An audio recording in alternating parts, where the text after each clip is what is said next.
হে everyone, good morning. তো 5:30টার দিকে উঠে গেছি, মানে ঘুম তো অনেকক্ষণ আগেই ভাঙছে, অন্ধকার ছিল তাই উঠিনি। তো যাই হোক, কি বলবো, বলার কোনো ভাষা নেই যে এরকম দৃশ্য মানে ইমাজিন করতে পারছি না। ফটো আর বলো বলো কি ভিডিও বলো, যাই বলো, ওই ফটো থেকে ভিডিওর থেকে বেটার অপশন একটাই আমি মনে করি, চোখের সামনে যেরকম মানে দৃশ্য দেখা যাচ্ছে চোখের সামনে, মানে সত্যি কথা বলতে আমি কোনো দেখিনি সেটা। হ্যাঁ, জলপাইগুড়ি থেকে তো অবশ্যই দেখা যায়, কিন্তু সেরকম তো দেখা যায় না, মানে দূর থেকে দেখা যায়। কিন্তু এটা মনে হচ্ছে কি, মানে আমার হাতের সামনে এরকম অবস্থা। তোমাদের জাস্ট আমি একটা ঝলক দেখাচ্ছি, আগে ঝলকটা দেখো।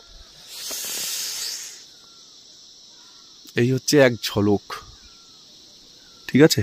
এই হচ্ছে কাঞ্চনজঙ্ঘার পুরা দৃশ্য, অপরূপ দৃশ্য। আর এদিকেরটা ঠিক আমি বলতে পারছি না এটা কোনটা, এটা আমি শুনিনি, কালকে একবার শোনা আমার দরকার ছিল। যাই হোক, এটা একটা চূড়া।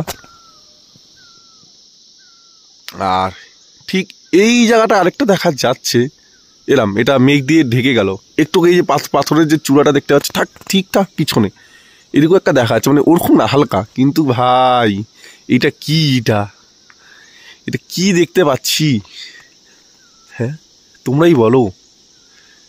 আর ইনি তো একদম সকাল সকাল ছাদে এসে পুরা মনে সুখে দেখতেছে, মন ভরে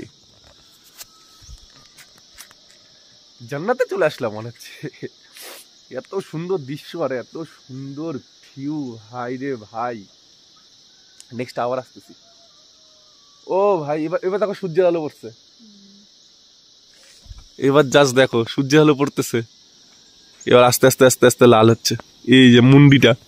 ও ভাই, খালি চোখে দেখার মজাই আলাদা। আর এখানকার একবার ভিউটা আমি তোমাদের দেখাই দিই। এই জায়গাটার ভিউ হচ্ছে এরকম,